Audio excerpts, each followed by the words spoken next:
Hi, friends. Welcome back to the program. My name is Dean, and we are here thanks to our friends at Field Trip Health. Go to fieldtriphealth.ca for more details on how you can incorporate ketamine assisted psychotherapy. Yes. Psychedelic assisted therapy into your wellness routine. Fieldtriphealth.ca operates in Canada, legally, medically supervised therapy with ketamine that helps pull you out of that dark cloud so you can actually talk and do some of the work. Listen, it has helped dozens of my friends. They will help you. They have helped me. And not only do they help you, you help yourself. That's the whole idea behind ketamine assisted therapy. Psychedelic assisted therapy, it takes you out of that mindset where you can't look at the trauma that you've been through, and unwrapping trauma requires therapy, not drugs, therapy. So incorporating ketamine, incorporating therapy into your life helps you take that cage off of treatment resistant depression. There's so many different people that struggle from it. I am no different. You are no different. We're all the same. And so you can take control of your wellness, take control of your emotional health, your mental health by giving my friends at fieldtriphealth.ca a quick call or go on their website. You can get your confidential appointment right there on their website. You can take a little quiz and then they'll get a hold of you and then see if you're a candidate for it, because I am. I know many people are, and you might be too. If you're tired and done struggling with mental health issues like treatment resistant depression, PTSD, anxiety, etc., for OCD as well, there's only one place to go if you're in Canada, fieldtriphealth.ca. They have at-home therapy available now, which means, yes, you can do your therapy at home. You can do the ketamine at home, and you can get better faster. So please check them out today, fieldtriphealth.ca, for more details. It's been a minute. It's been a while since we've had this gentleman on. I took a break from podcasting. I think he had to work. So I think that's what he's been doing. And he was one of our first podcast guests, I would say 3 years ago. And it was right after the Ukraine war started. Ukraine war, the Russian invasion of Ukraine, the illegal invasion of Ukraine. And we got a phone call from somebody that said, "Hey, listen, I know this gentleman that would like to talk about what is going on in Ukraine, because Russia just attacked Ukraine." And so they put me in touch with this gentleman, and we formed a fast friendship and had him on the podcast weekly for about a year. And then, like I said, then he had to go to work. But he's been working tirelessly, not only helping feed men, women on the front lines in Ukraine that are trying to push back against the genocide of their people. He's been documenting international criminal court cases, thousands of them, trying to repair his country and the people in it from the ongoing invasion of Vladimir Putin and the Russian army that is still ongoing. And of course, we all know what's gone on over the past several weeks since Trump has been inaugurated. Big heel turn to Russia, the dressing down of Zelensky in the Oval Office, stopping aid yesterday, including all ammunition, stopping intelligence sharing with Ukraine. That happened yesterday. And the scene in Ukraine is different. And the feeling around Ukraine is different. And the feeling here in Canada is different because of Donald Trump. So without further ado, please welcome back to the program someone who I happen to know and love, live from Ukraine. He might be in Kyiv. I don't know where he is. Let's find out. Mr. Alex Dayrabekov, ladies and gentlemen, nice to see you. How are you? Hey, Dean. Thanks for having me again. Oh, dude, it's so nice to see you. Where are you? Did you move? Are you in a different area? Because I don't recognize the background. Yeah, actually, it's in Bucha, which 3 years ago was occupied in the first month of the invasion, Yeah. and that was widely spread in the world news as a place where hundreds of people were killed, murdered. So I'm now living here. Mm. Did you just move back to Bucha? Because I know you were in Irpin for a while, which wasn't far, right? Yeah, I was a neighboring city, and I Mhm. moved here about 6 months ago. And yeah, so the place where I am now, it was under attacks. The helicopters were flying over our roofs, and the tanks were going, and they were burnt, and the artillery was everywhere, and they were shooting. This place was occupied. So European, where we talked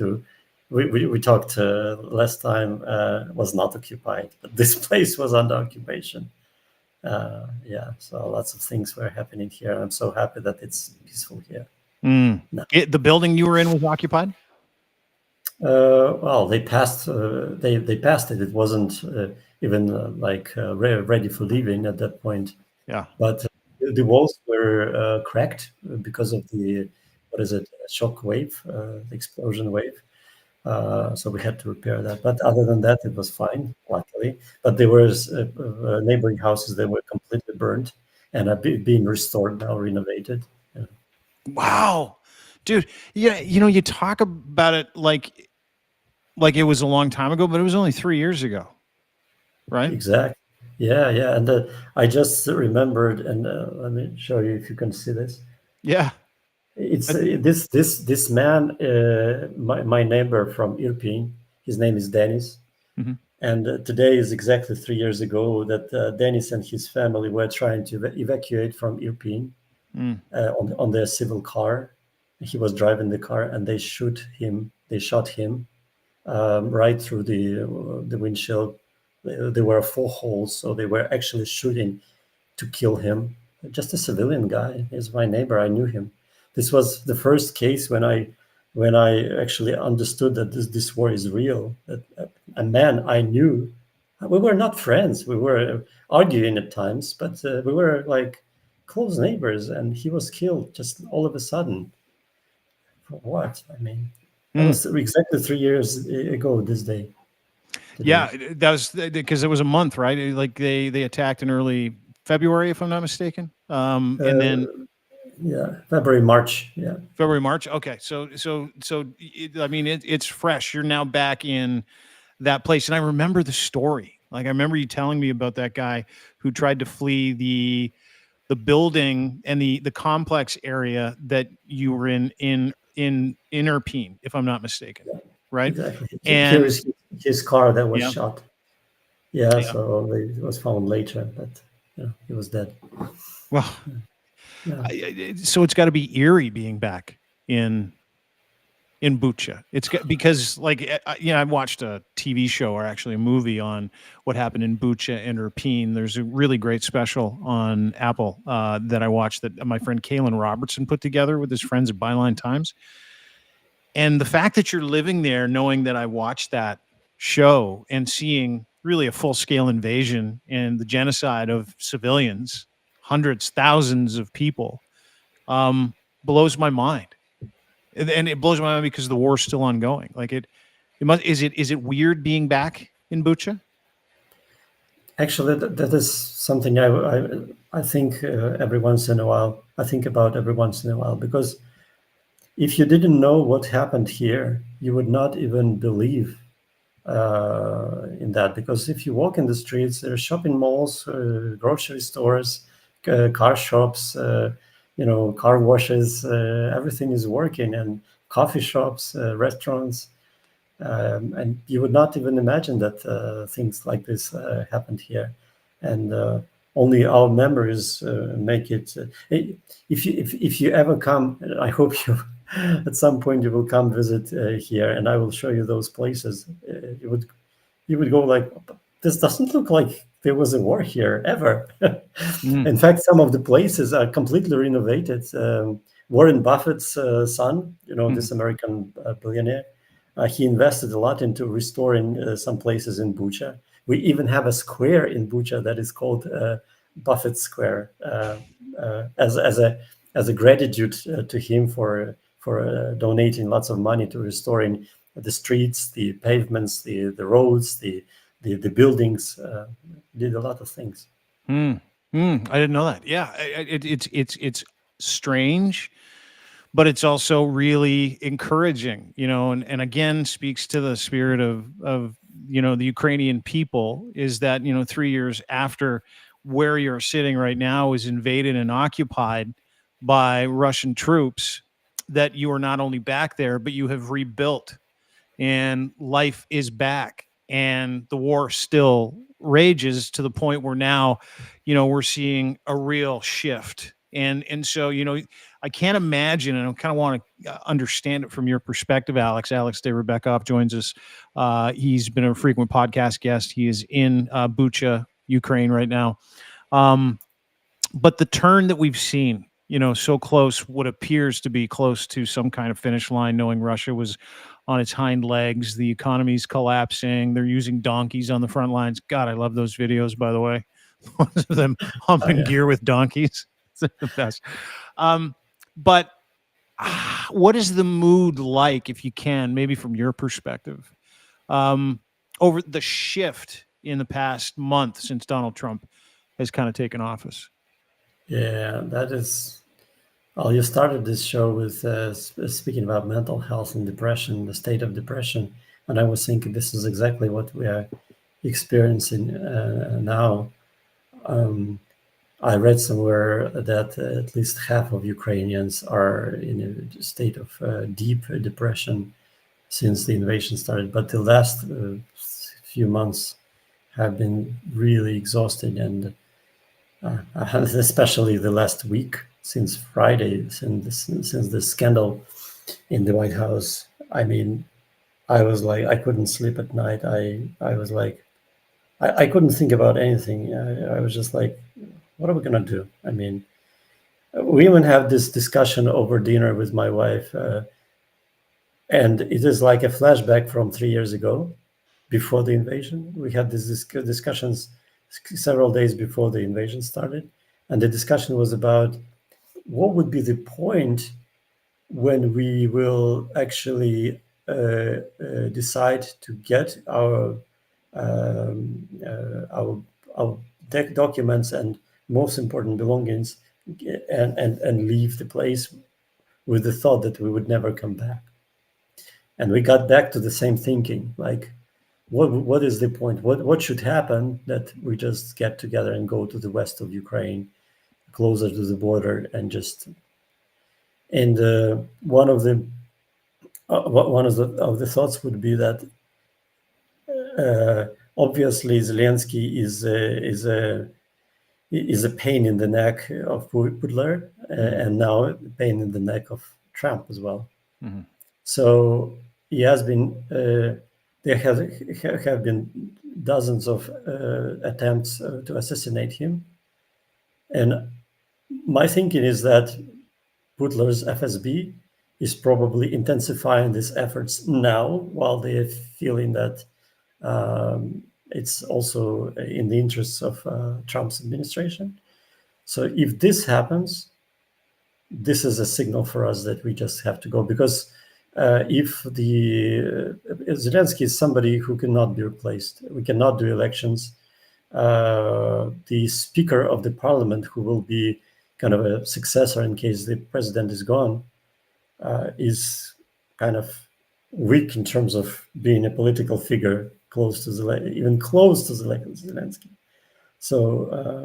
So that's going to be a very, very difficult time, and we just have to take this signal as a signal to go to closer to the west.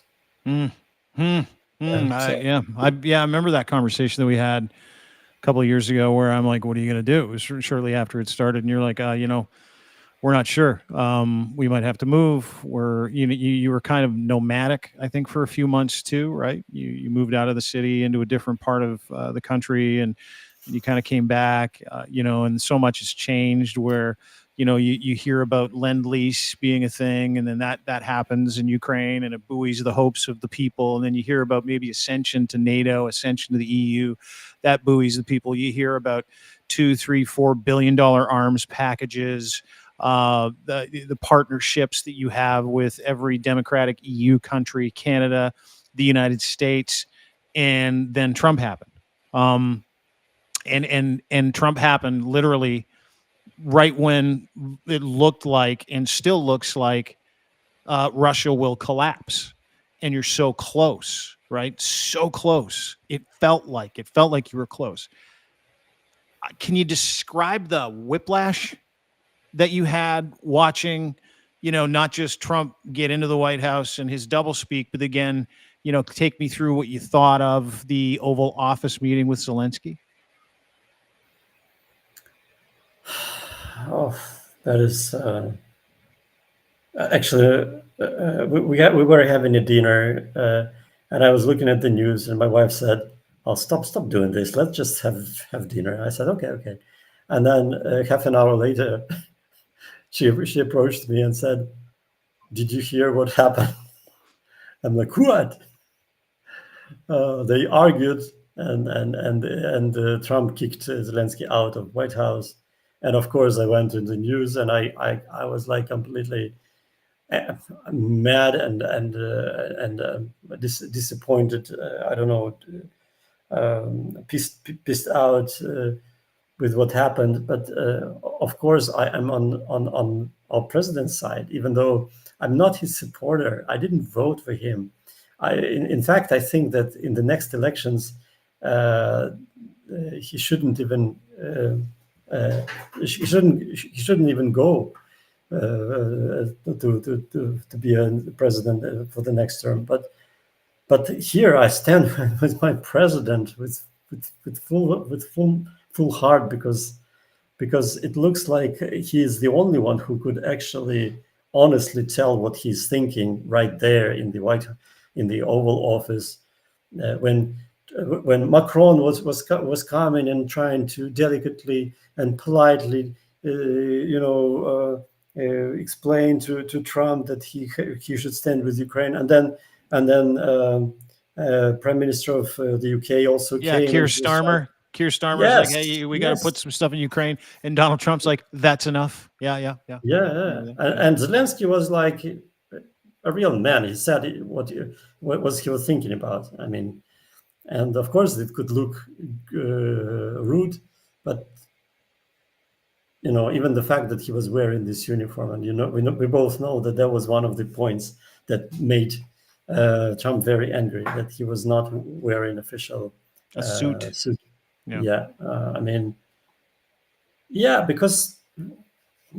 because he's standing with our army, with our military guys. He's thinking about them, how he will look in their eyes and say that he agreed to everything that Trump said. I mean, that's hard. Yeah. Well, it would be very difficult. I mean, you look at what the United States has meant to that part of the world over the past 3 years, and to watch it change, and not just change a little bit, but to watch, your president get eviscerated and really, not just even talked down to, but treated so poorly by two guys who are way out of their depth and even understanding what he's going through or what's really even going on in that part of the world. Like, they don't know, and it was funny because there was a point where Zelensky, and I thought it was so awesome, he's like, "Have you been to Ukraine? Have you been? Have you seen our problems?" And JD Vance was like, "I've been," and then he stopped because he was he was so close to lying. He was like, and keep in mind, this is a guy that wrote a book, and in the book he talked about how he and his friends used to hump couches all the time. No word of a lie.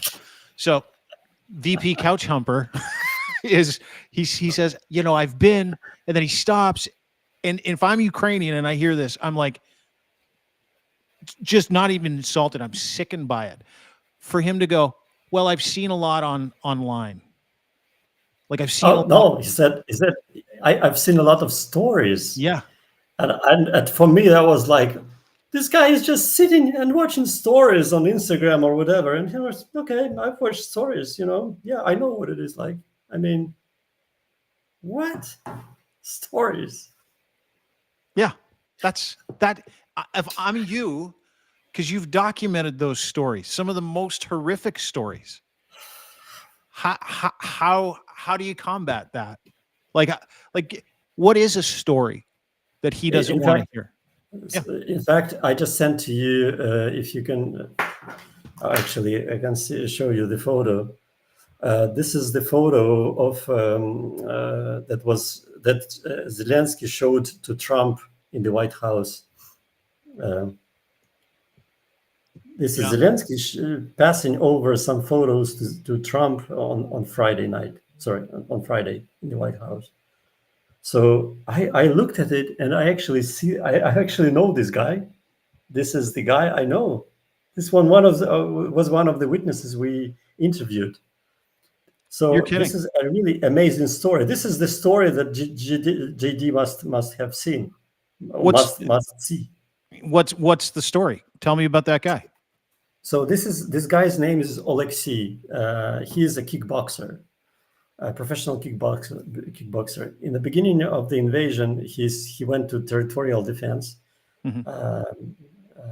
That's not an army; it's like paramilitary body that they were given arms to just protect themselves. And then he was I'll put this on arrested. the screen. This is him. Right. Yeah, Yeah. yeah. Yeah. Okay. Gotcha. He was arrested in the beginning in March, actually 3 years ago, and he stayed in Russian prisons for 9 months. And his stories are, I mean, that is probably the worst I heard. He stayed in 2 or 3 different prisons in Russia, and what they did, well, they were beating them every day on a regular basis, several times per day, like meals. In the morning they would come, they would take them out into the corridor and beat them for like half an hour or so. Then in the daytime they would do the same. In the evening again, they would use hunger to them. So they basically gave him so little food that this guy actually lost. I think he was weighing like 90 kilograms, and he lost like 30 or 40 kilograms. So, and this is the photo showing him in the prison and after. So he was very, very slim. So at some point, and it was very, very cold in the cells where they were staying. So he took a sheet, the linen, and he covered himself with the sheet just to keep himself warm and not die from the cold. Once he was so hungry that he actually decided to catch a rat and eat it. Hmm. And he actually did it, Hmm. and and there's so many other things that he experienced and he survived. And when I was listening to him, and he's such a such a light and bright guy. He's just speaking about it with a smile. He even wrote a book about his experiences, and he's now traveling around the world. He visited Switzerland recently just to speak about his experience, so that the world knows. Hmm. Well, that's guarantee JD Vance didn't hear that story, right? Or any of the other stories that you've covered for the International Criminal Court. The hubris, that I watched, and then watching Zelensky respond that way.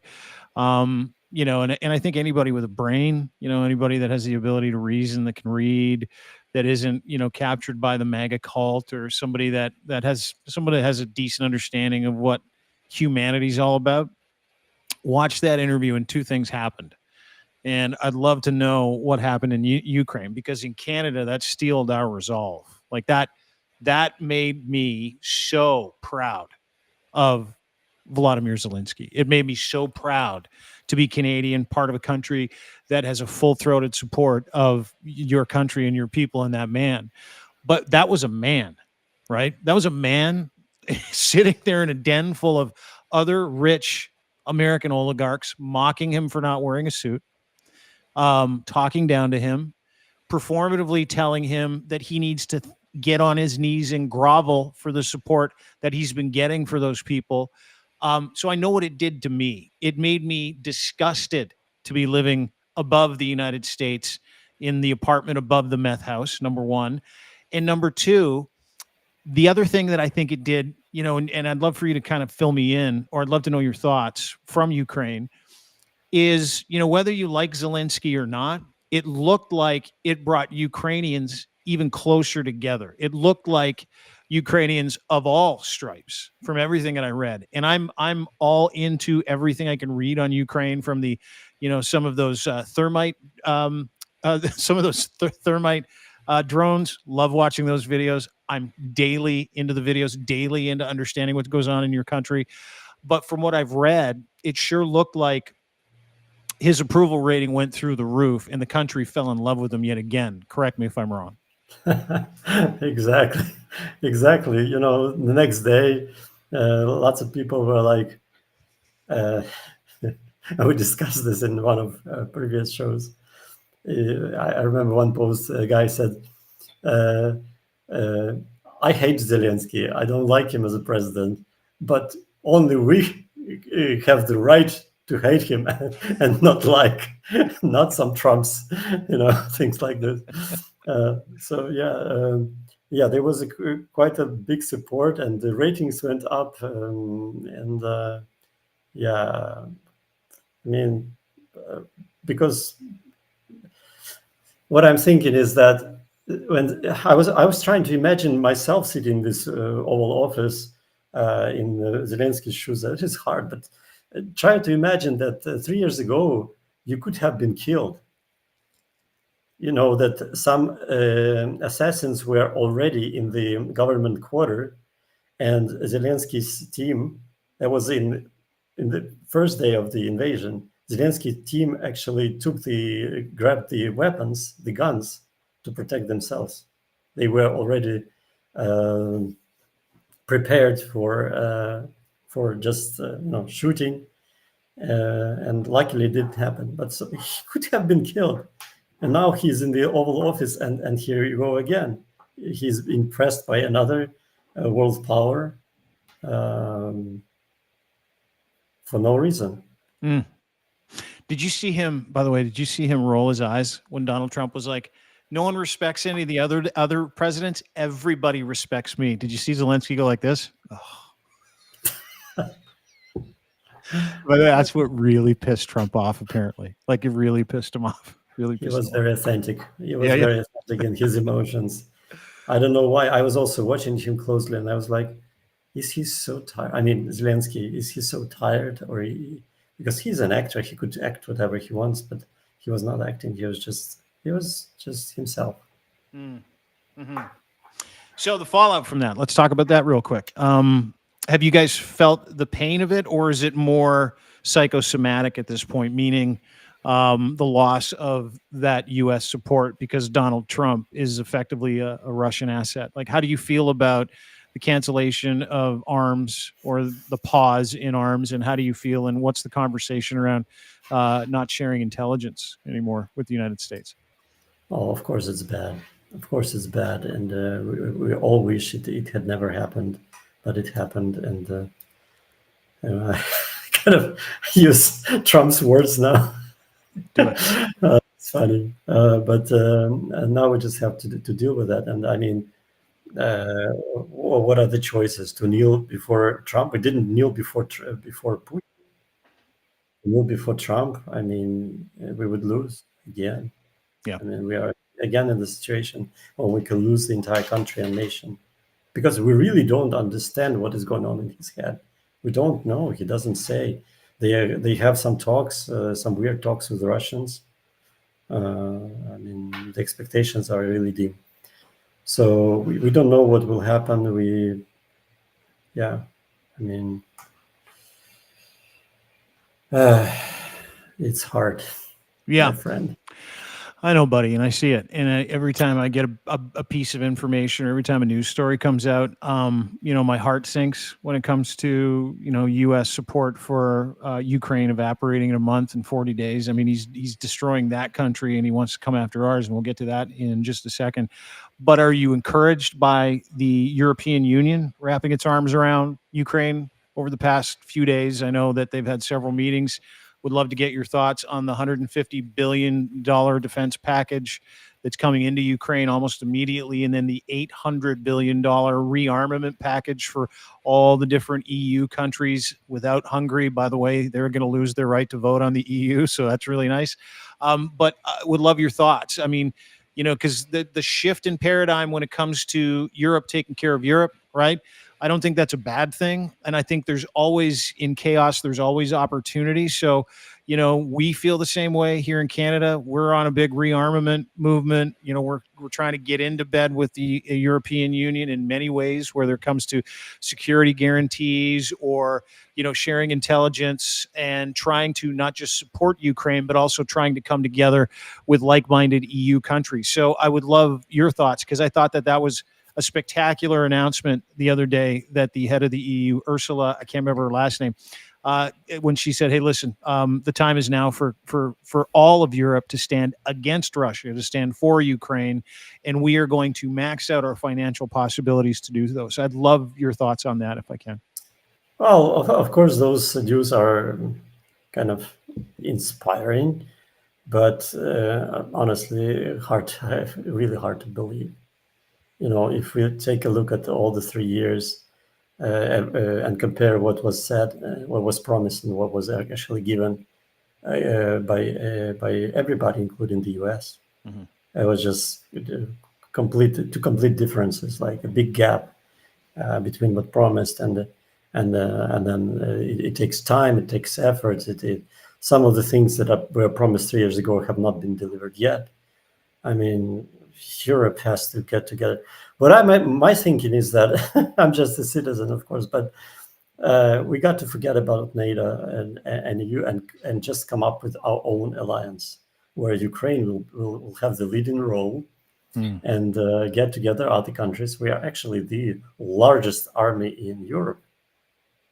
Yep. Our army is larger than several countries, European Union countries combined. Don't you have I mean, 880,000 soldiers right now, I believe, if I'm not mistaken? up to 1 million, yeah, Up to a with million. all, yeah, but yeah, we can be the leading part. And back to your question about how we feel. Of course, we and everybody says that without the US, it will be really hard, if possible at all. But I just read some analysis from a military guy yesterday that up to 80% of the war these days is done by drones, Mhm. and it is a dramatic change within the past year. So a year ago, it was completely different. And Ukraine is the world leader in drone production Mhm. these days. So we have lots of cheap drones. Some of the drones are as cheap as $700. Yeah, $700. They are attacking some military facilities deep in Russia's territory.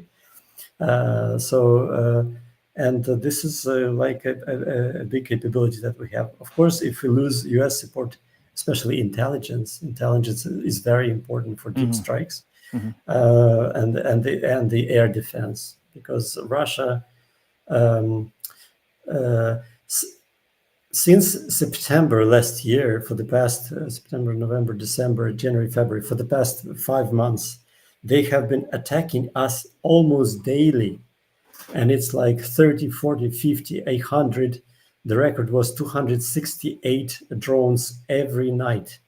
So that was not the case, or they had not been, this had not been the case before September last year.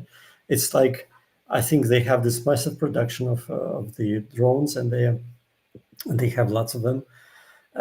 So every morning when we wake up, it's like, okay, another 100 drones last night. A year ago, it was like, oh, 10, 20 drones, Mhm. that was, and now, oh, 100. And yesterday, our intelligence said that Russia is planning to increase it several times, up to 500 drones per night. So the war is Jesus. into drones now. So if we do not have air defense, we will be really, really in a deep shit. Yeah, yeah, that's I'd say, and that's something that has been progressively getting better and better. The drone reports that you get in the morning, you'll hear stories like 80 drones were sent into Ukraine. Ukraine shot down 64 of them. You know what I mean? And some crashed in because they're Russian and Iranian made. So well, a lot of them crashed into their own buildings too. Love those videos. But to your point, the drone warfare, and I read an interesting stat. I believe Ukraine produced this year over 1 million drones for combat. I Uh, think more than a that. Yeah. little more, but next year, apparently in 2025, this year, scheduled to produce something like 2.5 to 3 million drones. Yeah. Not just a leader in the space, innovators in the space, to the point where it is a $35 billion market cap for Ukraine. And not only are you teaching the world, and to your point, 85% of Russian casualties have been caused by drones. Like, Yeah. that's the whole Churchill, I don't know what we're going to fight them with, bottles. It's like Ukrainians just went, let's go get some drones and drop some shit and just see what happens. But to the point now where Canada is looking at the development of a drone program based on what Ukraine is doing. Because as you know, Mr. Trump, aside from wanting to invade Greenland, wanting to take Greenland by force, is now talking about taking Canada by force, which, if I remember like 2-3 years ago when you and I are on this call and you said to me, we're on a podcast. Do you remember what you said to me? Can you imagine the United States attacking you? How would you feel? Well, guess what? Not great. Here we go. It's amazing because, and I said this, I wrote a piece on this. I'm like, Canada's the new Ukraine. And it took me months to ramp up to that, by the way. I just I'm wondering if Trump was listening to our podcast and was like, that's a good idea. Let's do it. Let's invade. But but everything that he's doing is a pretext to war, right? Like the tariffs, they're basically sanctions. They don't exist for a reason. He's lying about, Canada shoving billions of pounds of fentanyl into the United States. It never happens, never has. Yeah, we're not killing Americans. We're feeding Americans 90% of their potash for their agriculture. They get from us 52% of their oil. They get from us all the minerals for refining. They get from us. I mean, we're not sharing our fucking eggs with them anymore. I'll tell you that. But to your point, and I know you and I haven't kind of caught up with this, and I didn't want to sound disingenuous when I said Canada's the new Ukraine. I feel, how it was unbelievable when you woke up that morning and you heard jets going over your apartment and helicopters going over your apartment and fuck, the invasion's on. This is absolutely incredible. I can't believe this is even happening. I'm at that point prior to you where you're on high alert and you're like, I mean, it might happen. We might get invaded by the United States of America. So, I mean, it's got to be weird for you, right? Like looking at us going, oh my God, they might get invaded too. Yeah. Yeah. That's so crazy and so weird that we even talk about that. Right. Yeah. Unbelievable. Yeah, I don't know what's going to happen. All I know is that I don't have any guns, so I'm the first. I'm that guy that always chooses like the least paths of resistance. But it's funny because what it does is it conjures up. And you said something to me last year or the year before, where you're like, prior to the war breaking out, you were suffering from low mood, maybe some depression, right?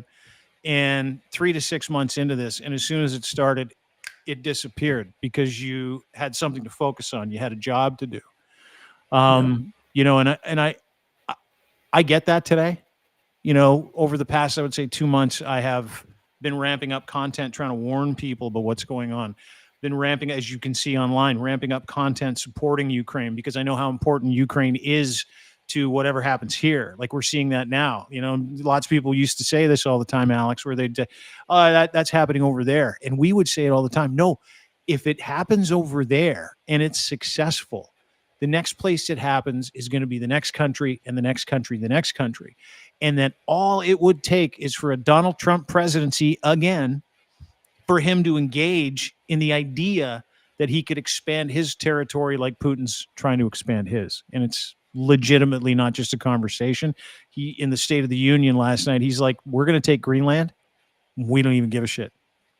Literally on national television. Yeah. To your point, and back to the question about what I think about Europe and Europe trying to get together $800 billion. I think I was thinking about, I think a year ago, I just thought randomly that if Putin takes Ukraine, what he will do next is he will mobilize Ukrainians, get the weapons that we have from the West, and send all of it further. So it's so easy to do. What do you mean send it all further? Like, explain that. He'll just get the Ukrainians, conscripts, and push them further to Poland, Moldova, Romania, Bulgaria, wherever. He doesn't care. The only way for him to survive is the war. That's something that I heard about I think 10 or 15 years ago. I didn't believe at that point. I was like, what? Somebody said that Putin inevitably will come to a war because this is something that the only thing that will keep his power. He will never stop. The war will be always until he's leaving. And this is a thought that struck me at that point. I didn't even share this thought with my wife, and then I started seeing this thought randomly in news when politics were discussing something, and this thought was like, okay, this is a possibility that Putin will use Ukrainians to actually invade other countries. And Europe now realized that without the US support, this is becoming a dim reality. So they, of course, they just have to. This is their survival. This is their existence. They just have to pull together and help us. I don't know if it makes sense. Yeah, it totally does. It's got to kind of piss you off, in a sense that, they only started to take it really seriously when, there's the possibility that, Trump might help Putin, and they're not there. That someone else is going to have to carry the mail, or it's them next, as opposed to, shoving as much into Ukraine as they could have prior to what Trump did. That's got to be unsettling or piss you off a little bit. Yeah. This is the biggest. We see the difference between the dictatorships and democracy. Democracy gets the social payments and invests them into social benefits. And it just happened that the US was kind of covering Europe with their military force. And we know that 70% of NATO is the US, or NATO is actually US. Mm-hmm. Mm-hmm. Yeah. Without the US, NATO would not even exist. And Europe was like, okay, enjoying this shield over them, and they were enjoying good social benefits for the people. In order to start financing military, they have to decrease social spendings, which will hit their electorate. I mean, those who their voters, which will hit them. I mean, dictatorships don't care about anything. Putin doesn't care. This North Korean guy doesn't care.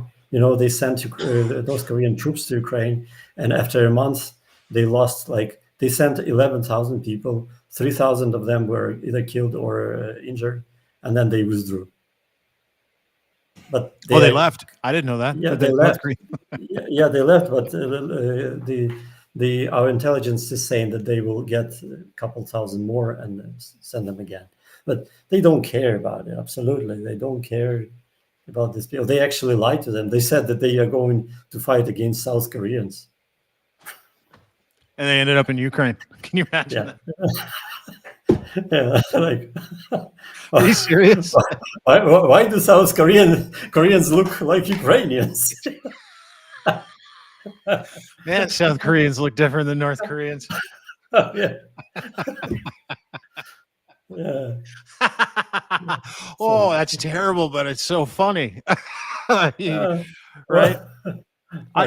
That is unbelievable. Yeah, because I had heard, obviously, you've seen reports and then the videos that make me laugh the hardest, which again, call me an asshole, I don't really care, are the ones where you see these poor North Koreans running across a field, just getting picked off one by one. Boom, boom, boom, from a drone, dropping something within 5 feet of somebody. Boom, boom. And then the reports that come out about these poor North Koreans who were sold a bill of goods. I heard stories that they're like, we're going to go train in Russia. You guys are going to go train with the Russians. And they literally get pushed to the front lines in front of Russians. They're like, hey, you go out there and do this. So I kind of feel sorry for them, but at the same time, it's bizarre. It's bizarre when you think about that aspect of this war. And then it's even weirder when you think about the fact, I was thinking about this the other day, they're allowed to bring Chinese people, North Koreans, they're allowed to get other equipment, which obviously, Ukraine is getting equipment from around the world. But, there are no other boots on the ground other than Ukrainian boots on the ground for Ukraine. Right. But somehow Russia's able to go and conscript, people from other countries. I fucking think it's hilarious. The North Koreans are like, whoa, we're out. Anyway, but it's got to be encouraging though to hear stories or to hear guys like Keir Starmer or Macron or even Canada. Trudeau said it the other day, have not ruled out putting boots on the ground. Is that something Ukrainians would be okay with? Absolutely. Yeah. In fact, I am absolutely confident that without international peace troops, there cannot be any peace. We need some kind of this is probably the best guarantee when we have foreign troops here on the ground, and in case he invades, these troops are also engaged into the war, and then the other countries will just have to get engaged with their direct support. I mean, this is so important. I'm so thankful to Macron that he started. Remember, about a year ago, he was like, "Oh, let's discuss this," but everybody was like, "No way, just forget about it." And then a few months later, Macron was actually, there was Keir Starmer of the UK, who was the first to come out and say, we are going to send troops to Ukraine after the peace deal. Yeah. I mean, Keir Starmer said it. Macron's been saying it for quite some time, and I was gobsmacked that Trudeau said it because he's on his way out on the 9th. Hopefully, better guy comes in. But I was shocked by it, and to that point, it's been 3 years. Is there a desire, because it gets lost in the conversation. Everybody's like, well, if you support Ukraine, that means you're a warmonger. You want this thing to last. I'm like, you've missed the idea here that Russia attacked Ukraine. They're in Ukraine. This war is not happening in no man's land. It's not happening in Russia and Ukraine. It is in Ukraine. And these people have been in Ukraine for 3 years, and the murdering and the kidnapping and the genocide continues, and it will continue until they stop. Ukrainians are just defending their country. They're not attacking anybody. So when you think about that peace plan, and I know there's a desire to not give up anything after this invasion, but are Ukrainians becoming a little more comfortable with the idea that you might have to give up? Or is it, hey, we're going to, there is no peace plan that includes the eastern part of Ukraine and Crimea?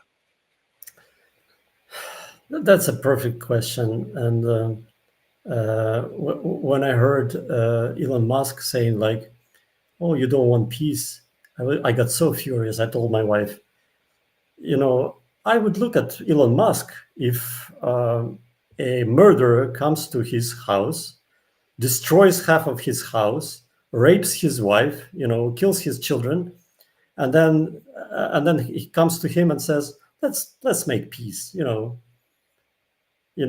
That's like my mother and father, my in-laws apartment stays in the occupied territory. Of course, they want to return there. This is their property. They want to live there. They love this place. In fact, they are not comfortable living here in Kyiv now because this is not their home. They are used to their home. They live there for like 30 or 40 years. Why would they abandon this place? This is their place. I mean, of course, if you don't have property, if you will go like, okay, whatever. But this is people's lives, people's homes. Why would we give it away? And I always follow what Zelensky is saying. He constantly says that we are not agreeing on giving away the land. We can, for the peace negotiations, we can just avoid discussing it for the time being. and even probably agree that we will not use military force to deoccupy those lands, but we are not agreeing that this is not our land. We will not agree to that. So there's still in the average Ukrainian's mind, there's no peace deal that includes Russia keeping occupied territory. Of course, there's lots of Ukrainians. I don't know how many, but the current the current polls are showing that more Ukrainians are kind of ready to agree to stop where we are now. You know, but again, those who do not have property, they would go like, oh, okay, whatever, I don't care. I do care because this is my in-laws' home. Yeah, yeah. You know. It's your lineage. It's where you're from. It's culture. It's, all parts of Ukraine are not the same, right? It's like being told you got to leave your house in Quebec where everybody speaks French and you're really comfortable and your family's family was from there. And then you got to move because someone is militarily occupying that little part of your community. And you're told that you can't go back because it now belongs to them. I understand that. I understand that because I feel that. I think a lot of people do. And I think that's going to be one of those sticking points. And I wonder how, listen, I don't understand the area, the geography, the topography, what's at stake. But, I understand that hundreds of thousands of Ukrainians have been injured or killed fighting to get that back since 2014, right? It's not in the past 3 years. It's been since 2014. So that leaves me with a question in my mind is like, is this going to be a sticking point for Zelensky? Because he sent a letter. I don't know if you saw that. He sent a letter to Trump basically saying, I regret what happened in the Oval Office. Didn't apologize, which is great. He's like, I regret what happened in the Oval Office. I am ready for a peace deal. But Ukraine has to be at the table for that peace deal, do they not? Having someone else decide your fate is fucking not cool. Absolutely. And looks like Trump wants to make agreement with Putin and then just put this agreement for Zelensky to sign. And this is not what we will agree. No matter what. No matter what, yeah. And this is, I think, what the feeling and the thoughts that Zelensky had when he entered the White House last Friday. That's why it happened. Yeah, because we didn't have any signals from the White House. From what I understand, because Zelensky was publicly saying that we don't understand what is going on. What is the plan?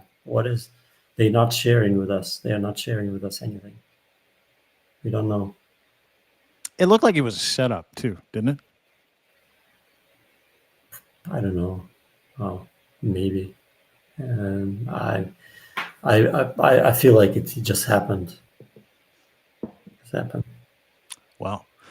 All I know is that after I watched that, I fell in love with Vladimir Zelensky. I was like, yeah, that's a real dude. Like, can you imagine the stress or the pressure in that moment? Yeah, I thought that I immediately thought that it probably the first time never happened in the Oval Office before. No. Ever, and in the world politics, like such an argument public. And did you see the polls that CNN did and other media, reputable media? Which and ones? Most of them were like, well, of course they are Democratic. That probably explains everything, but most of them were like, well, that's Zelensky is right. Oh, all of them were. Yeah. No, it became, listen, if it damaged anybody, if that meeting damaged anybody, it absolutely outed Donald Trump. This is the narrative in North America. Specifically, I just finished a podcast with an American podcaster named Pete Dominic, great guy. It specifically outed Donald Trump and his administration as fully captured by the Russian president. It fully outed him as an asset, whether it was the heel turn, whether it's the fact that he doesn't say anything negative about Putin in that meeting at all, right? Or he tries to protect Putin in that meeting, which is fucking unbelievable to me. But it laid out the idea really clearly, I think, for a lot of people, that Donald Trump is as compromised a leader as there is in the world, and he's compromised by Russia, because that wasn't just disrespectful, right? That was a lie. What he repeated about Ukraine, talking about not wanting peace, how he tried to force that man who's been trying to keep his people alive for 3 years and trying to protect his country for 3 years to grovel at his feet in the White House to thank him profusely, even though up until that point had thanked the United States at least 94 different times publicly that we know of, vociferously. And so when we watched that further separated probably 300 million Americans from the idea that Donald Trump was not captured by Russians, because he is. And it was really funny because shortly before that, I don't know if you've read the KGB stuff about him being Agent Krasnov. Have you heard this? Yeah.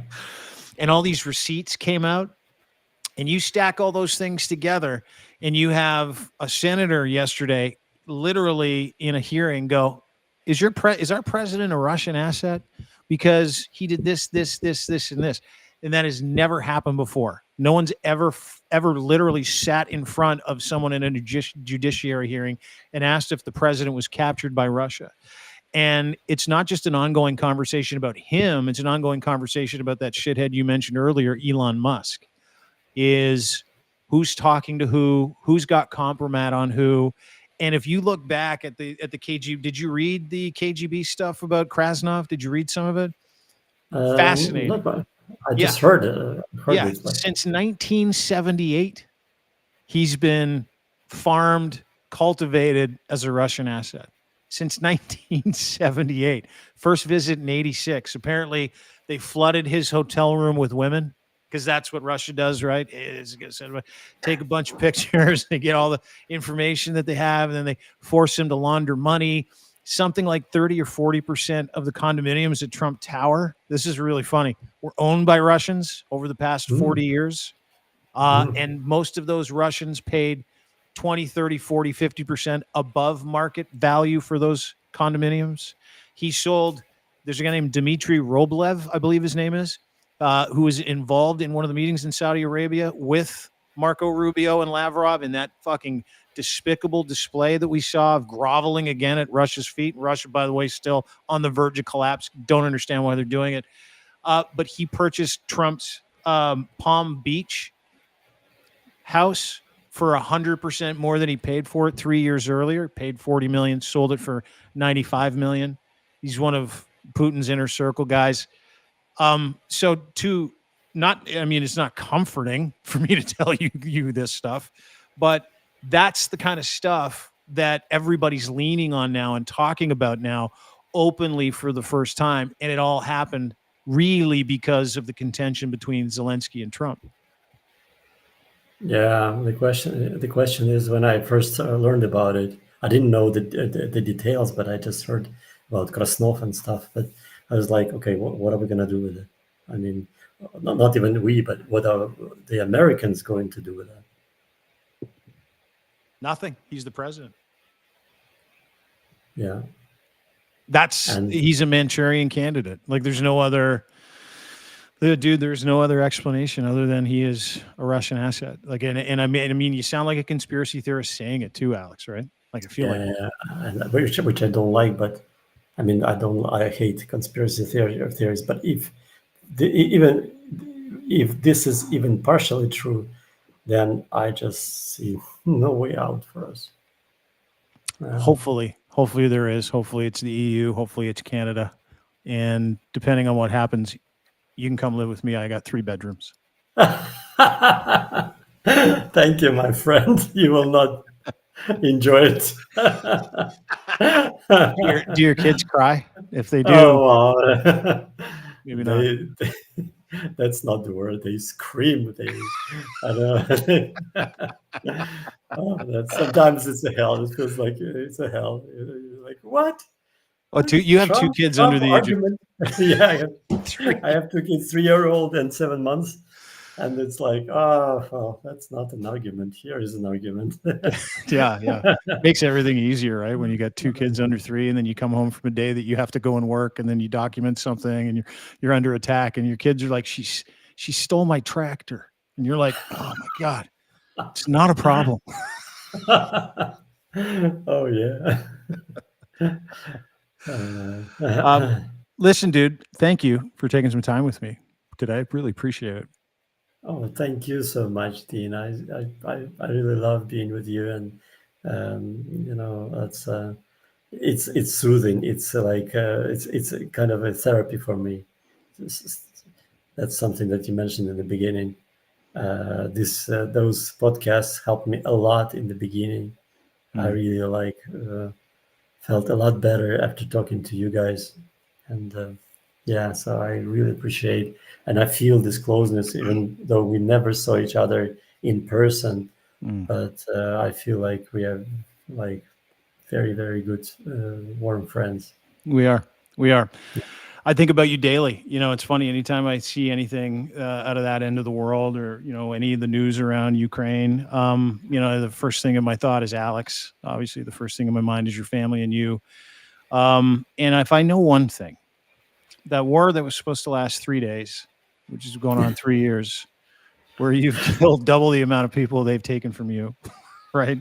That every bottle, every stick, every piece of electronics, every piece of C4, every grenade that's jimmy rigged to a drone, you not only have shown the world what a nation of willing people can do, you've shown the world how important being free people is and how powerful that is. And I don't think, I know good things are going to happen. I hope good things are going to happen when it comes to the United States involvement. But I think you've shown the world that you don't need the United States. You don't need big brothers or big sisters. You need cooperation, and you need people to partner with you, real countries, real individuals, to let you lead your way out of this, to let you fight your way out of this, to support you so you can do so. Not to be big brother, not to come in and tell everybody that they're more important than you, and without them, you wouldn't be able to do this. You have done this on your own. I do not question the will of the Ukrainian people. I do not question that in the end, Ukraine will be a free country. I do not question the loyalty of the Ukrainian people to the democratic process. One thing that I do question is what Russia is going to look like when you're done with them. That's a good one. That's what I question, because words and works, right? Putin can talk about this, Trump can talk about that. You don't talk about anything. You just go out there and do it, and you're winning, and you're still on the verge of winning. So I hope the rhetoric doesn't sink in too much, because you still have the will of the free world behind you.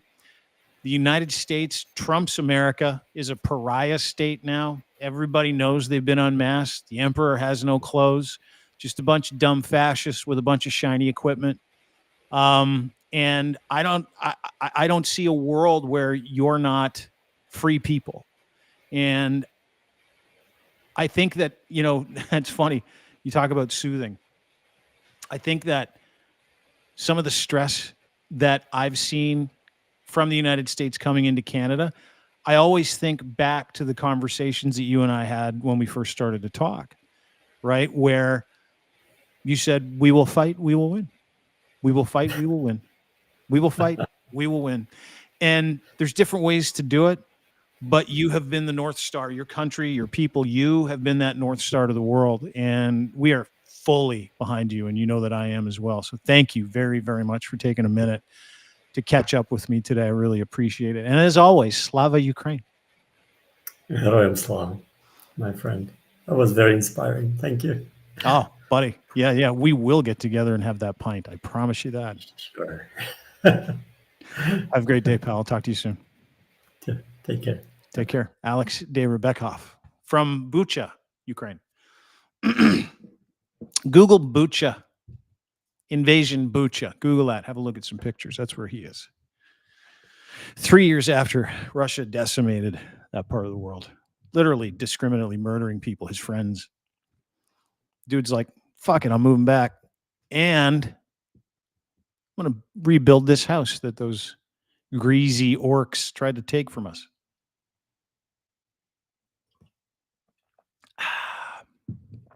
There you go. Perspective from a Ukrainian in Ukraine. Not a politician, not a newspaper, not a social media post. A human being who has been there since day one, who's had Russians steal the battery out of his car. Well, they failed because he drives a Beamer. A man who's had to move his family around to keep him safe. A man who's documented thousands of war crimes. That's who you just heard from. You didn't hear from a State Department spokesperson. You didn't hear from that Caroline Leavitt. You didn't hear from Trump. You didn't hear from J.D. Vance. You didn't hear from Fox News. You didn't hear from CNN. You didn't hear from MSNBC. You didn't hear from any spin doctor. You heard from a Ukrainian in the thick of it in Ukraine about the real.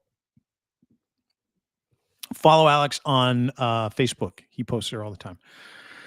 Alex Dayrabekov is his name. You can get him at Dayrabekov on Twitter as well. Thanks, Alex. And thank you for taking some time with us. Really appreciate it. Don't forget everything we do, YouTube. You can watch this show. You can actually see it physically if you're listening to this on Spotify or Apple. You can physically watch this on YouTube, Dean Blundell Show or Crier Media. You can also join us on Substack, Dean Blundell on Substack. Would really appreciate it. Started doing a Fast Five. Actually, it's called the 5 Stack, which is 5 great stories, less than half an hour with Zev Shalev, legendary producer for the CBS Today Show, and or CBS Morning Show. And on top of that, you can get everything we do at crier.ca. So Substack, go and apply. Paid subscribers get all kinds of freebies. If you can join us on Substack, it'd be great. $5 a month, big deal. You can start at like 10, 15, 20 if you want. I'm like, that's 5's fine. I don't need your money. Just want you to watch, want you to listen, want you to pay attention. Lots of different articles. Turns out to be like 5 cents an article, which is good news because we don't lie. And we don't gaslight. We just kind of give you the deal for people who are accountable. And you can get all our podcasts on Apple and Spotify. Anyway, have a great day. Thanks to our friends at Field Trip Health for making this possible. Listen, they've helped my friends. They've helped me. They can help you.